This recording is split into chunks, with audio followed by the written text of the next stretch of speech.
On February 25, 2022, a team from LMCS, consisting of Fyzal Kurban, Kazim Ali Jr., Rishi Nagassar, Yusuf Henry, and Christopher Boodram, was assigned to perform maintenance on an inactive pipeline at the Berth 6 platform in Pointe-a-Pierre. This pipeline, owned by Paria Fuel Company, a state-owned oil enterprise in Trinidad and Tobago, was a 30-inch U-shaped pipe lying on the seabed. It was used to transport oil from Berth 6, where ships unload, to Berth 5, the refinery. Despite the risks, the team of 5 was well prepared and comprised experienced divers, so they went on to perform their duty, unaware of the danger that was about to arrive. Watch the video till the end to discover the whole story.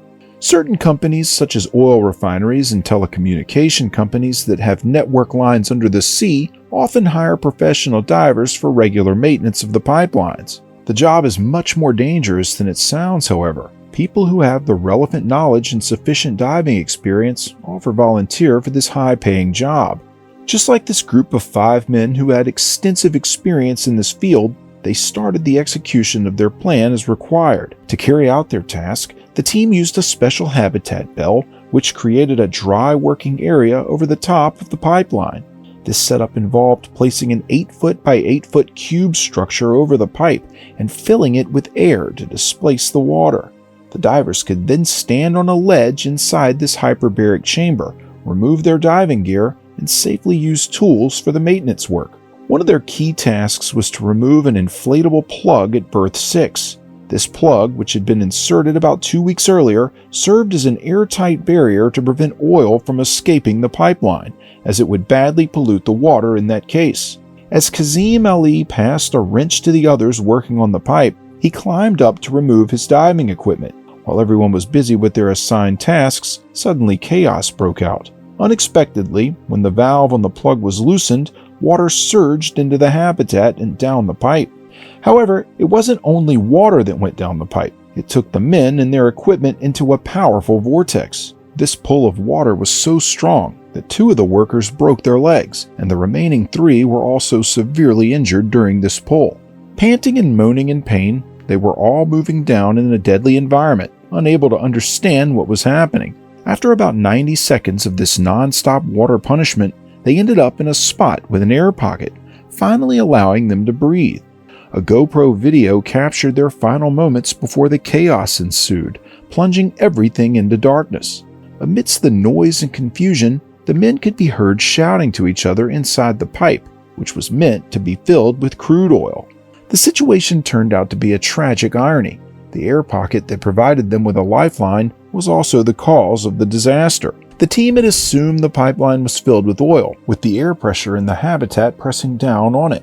However, they were unaware that instead of oil, there was a column of air beneath the plug. When the plug was removed, the high-pressure air from the habitat rushed down the pipe, pulling the men, their tools, and scuba tanks with it. The sudden release of pressure also caused seawater to flood into the habitat and pipe, resulting in a chaotic mixture of air, water, and equipment. After what felt like an eternity, the chaotic swirl finally calmed, leaving the men trapped in an air pocket within the pipeline. Trapped inside the 1,200-foot-long oil pipeline, the men were disoriented, injured, and terrified. Despite the darkness and fear, they tried to communicate and encourage each other. However, the grim reality of their situation quickly became apparent. The situation down the pipe was so bad that they couldn't even figure out which side they were headed towards. Chris initially thought they had been pulled headfirst into the pipe, but the others, Kazim, Yusuf, and Fyzal, believed they had entered feet first. Trusting the majority, Chris led the group, placing his feet on Kazim's shoulders, who then pulled the group together. Fyzal, at the back, was instructed to push. Thus, after forming this link together, they began crawling through the pipeline with burning eyes, choking throats, and broken bones, all in complete darkness, unsure about their direction. Slowly and gradually, they started moving. Progress was slow, and the end seemed unreachable. Along the way, they found 2 oxygen tanks, and Chris warned them to take small breaths from the tanks to avoid the harmful effects of the air inside the pipe. As the movement started to become stable, another unwanted twist pitched in.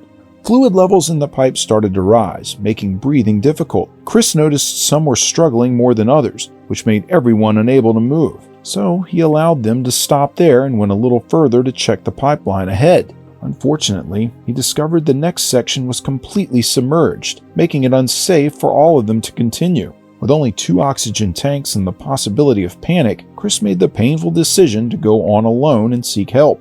After explaining the situation, the group agreed it was their best chance, and they agreed on giving Chris one of the tanks. Kazim begged Chris to stay, but Chris knew he had to leave, pulling away from Kazim's grip.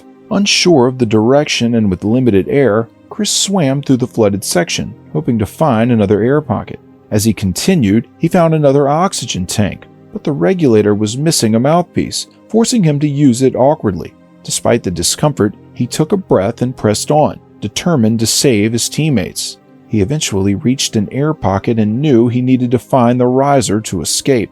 Chris pushed forward, fully exhausted by now, but he was determined to save his team. Moving a little further, he found another air tank and heard Fyzal calling out, who had been following him. Fyzal asked him to wait, but Chris knew they were running out of time, and any delay in proceeding forward would cost them lives. So, after ensuring Fyzal had an oxygen tank, Chris proceeded, reaching a critical bend in the pipe. With his diving expertise, he managed to cross the bend and move ahead swiftly. This was the decisive moment. Either it would lead to Berth 5, which was blocked, or Berth 6, their starting point. Gathering all his remaining strength, Chris swam towards the riser. Tired and in pain, with his eyes burning and lungs aching, he finally was successful in reaching the surface. As soon as he surfaced, he contacted the concerned authorities and tried explaining the situation to them. Though he survived, the nightmare wasn't over. As a sincere team member, he was extremely determined to save everyone on the team.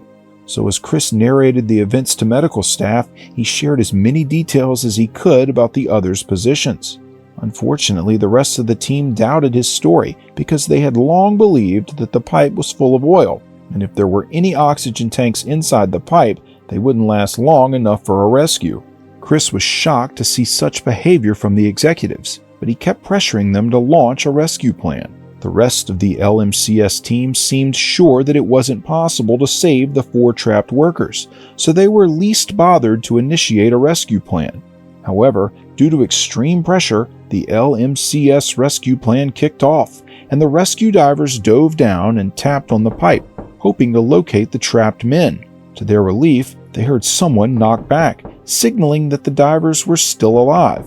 The response must have given the trapped men a glimmer of hope, but the rescue team was still figuring out how to save them. As time passed, the situation became more dire. The 4 injured divers inside the pipe struggled with their injuries, their air supply depleting fast, and the oppressive presence of oil fumes and rising seawater. The buildup of carbon dioxide only made breathing more difficult. Although it seemed that help from Paria Trading Company and LMCS might come, no rescue materialized. The trapped men likely realized with glowing dread that they were not going to be saved.